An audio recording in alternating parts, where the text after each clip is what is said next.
एक समय की बात है। सरताजपुर नाम के एक गांव में मोहन नाम का एक गरीब किसान रहता था। वह अपनी पत्नी फूलमती और बूढ़ी माँ के साथ रहा करता था। मोहन की एक छोटी सी बेटी थी जिसका नाम लाडो था। मोहन अपने परिवार का भरण पोषण गांव के मुनिब जी के वहां मजदूरी करके किया करता था। मोहन के घर का गुजारा बहुत ही मुश्किल से हो पाता था। मोहन के पास थोड़ी सी जमीन थी जिस पर फूलमती दिन भर मेहनत करके तरह तरह के फसल उगाती और गांव के बाजार के दिन सब्जियां और फल बेचा करती। सारे सरताजपुर के लोग फूलमती से ही सब्जियां और फल खरीदा करते थे। सब्जी ले लो, फल और सब्जी ले लो, ताज़ा ताज़ा सब्जी ले लो, फल और सब्जी ले लो, हरी भरी फल और सब्जियां ले लो। हरी भरी सब्जियां 30 रुपए किलो, सिर्फ 30 रुपए किलो। फल और सब्जियां ले लो। अरे फूलमती कैसी हो? घर में सब ठीक तो है ना? और लाडो कैसी है? मदन काका, मैं ठीक हूँ और घर में भी सब ठीक ही है और लाडो भी बिल्कुल ठीक है। काका, और बताओ आज बाजार कैसे आना हुआ और काकी कहाँ है? क्या बताऊं, फूलमती तुम्हारी काकी किसी काम से दूसरे गांव गई है। इस कारण रसोइये का सारा काम मुझे ही करना पड़ रहा है। तो सोचा क्यों ना आज बाजार से सारा सामान लेते चलूं। अच्छा, तो यह बात है मदन काका। अच्छा फूलमती, तुम यह बताओ टमाटर कैसे किलो बेच रही हो? रोज की तरह 30 रुपये किलो ही बेच रही हूँ काका। अच्छा ऐसा करो, फूलमती 1 किलो टमाटर दे दो। क्यों नहीं काका, देती हूँ। इतना कहकर फूलमती मदन काका को 1 किलो टमाटर दे देती और बदले में मदन काका से पैसे ले लेती है।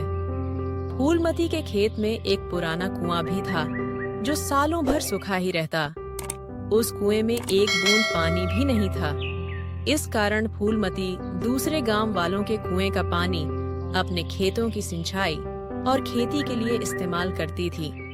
अपने कुएं से पानी लेते देखकर कुएं के मालिक रामदास को फूलमती से बहुत जलन होती थी।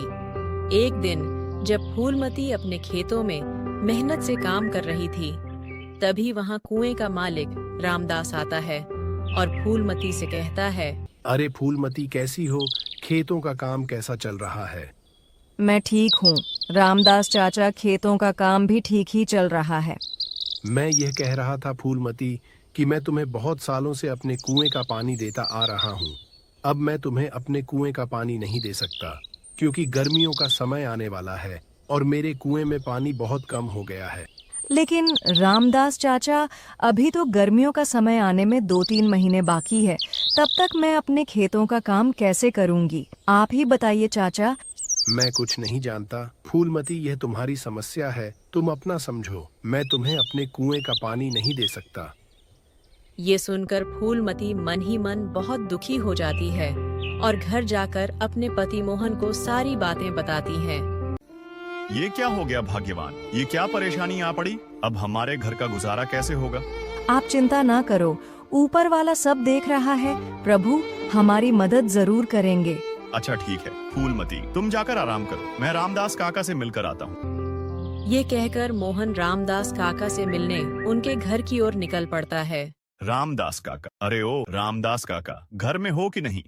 अरे कौन है भाई, रुको आता हूँ। अरे मोहन, तुम मेरे घर कैसे आना हुआ?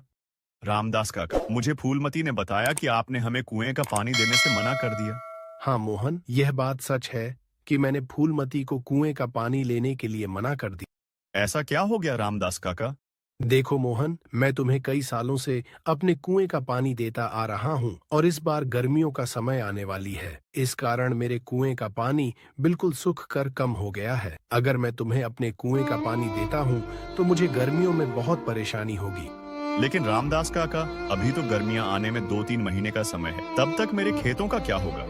मैं कुछ नहीं जानता। मैंने फूलमती को भी कहा था कि यह तुम्हारी समस्या है। मैं तुम लोगों को अपने कुएं का पानी नहीं दे सकता। मोहन रामदास काका को कुएं का पानी देने के लिए मनाने का बहुत कोशिश करता है, लेकिन रामदास नहीं मानता है। फिर मोहन दुखी होकर हार मानकर अपने घर की ओर निकल पड़ता है। क्या हुआ? रामदास काका ने क्या कहा? फूलमती रामदास काका ने पानी देने से मना कर दिया। कह रहे थे, अगर मैं तुम्हें पानी देता हूँ तो मुझे गर्मियों में बहुत परेशानी होगी। पानी के बिना तो कुछ नहीं होगा, हमारे सारे खेत तो सूख जाएंगे और हमारा गुजारा कैसे होगा। अच्छा, वह जो हमारा पुराना कुआं है उसको खुदवाने में कितना खर्च लगेगा? कुछ नहीं तो 400 रुपये लग ही जाएंगे। अरे भाग्यवान, हमारे पास इतने पैसे तो नहीं हैं। अच्छा, अगर मैं खुद से ही कुएं को खोद दूं तो? क्या आप यह काम कर पाएंगे? कुआं मिस्त्री कर लेगा तो मैं क्यों नहीं कर लूं? अच्छा जी, कल सुबह सुबह दोनों कुएं के पास चलेंगे। भाग्यवान, जाओ, मुझे बहुत भूख लगी है। जाओ, घर में जो कुछ भी है वह फटाफट लेकर आओ। कुछ देर बाद उन्हें एक आवाज सुनाई देती है। दोनों बाहर निकलकर देखते हैं तो एक साधु महाराज उनके घर के बाहर भिक्षा मांगने के लिए खड़े होते हैं। मैं भिक्षा मांगने आया हूँ बेटा, जो कुछ भी घर में हो, चावल गेहूँ, वह मुझे दे दो। अरे साधु महाराज, हम सब पहले से ही इतने गरीब हैं। हम जैसे तैसे करके अपना जीवन गुजार रहे हैं। ऐसे में हम आपको कहां से दान दें?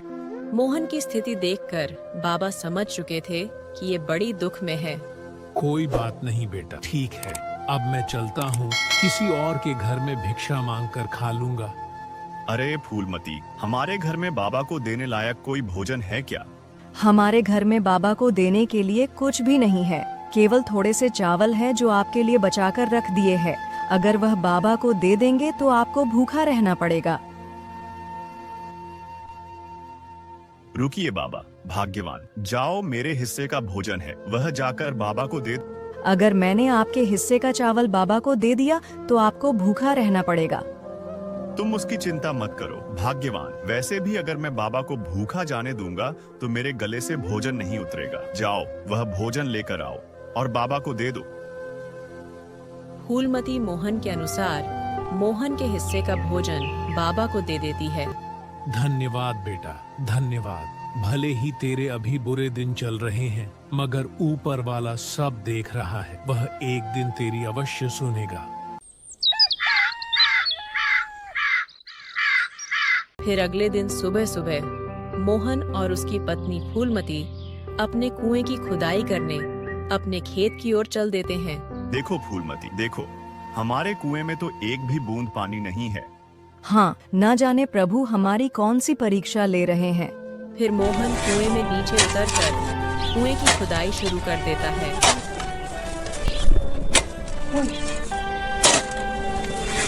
थोड़े समय बाद अचानक से कुएं के एक पत्थर के अंदर से पानी निकलने लगता है। अरे, यह पानी कहाँ से आ रहा है? मुझे तो अपनी आंखों पर विश्वास ही नहीं होता। मुझे तो लगता है कि यह सब मेरे अच्छे कर्मों का फल है जो मुझे मिला। भाग्यवान सही कह रही थी और बाबा जी भी सही कह रहे थे कि तुम्हारे कर्मों का फल तुम्हें अवश्य मिलेगा। ऊपर वाले ने मेरी सुनी। अब मैं इस पानी से मैं अपने खेत की सिंचाई अच्छी तरह से कर सकूंगा।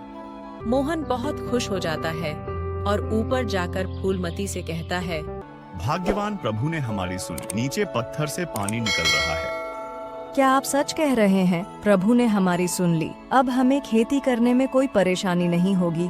अब हम अपनी खेती अच्छे से करेंगे। अब हमें किसी दूसरे की कुएं का पानी नहीं लाना पड़ेगा। अब हमारे सभी दुख दूर हो जाएंगे। तुम सही कह रही हो भाग्यवान। अब हमारे सभी दुख दूर हो जाएंगे। हमें दूसरे के कुएं से पानी नहीं लाना पड़ेगा। हम अपनी खेती अच्छे से करेंगे। आपने देखा, जो अच्छा कर्म करता है उसके साथ हमेशा अच्छा ही होता है। इसीलिए कर्म महान है।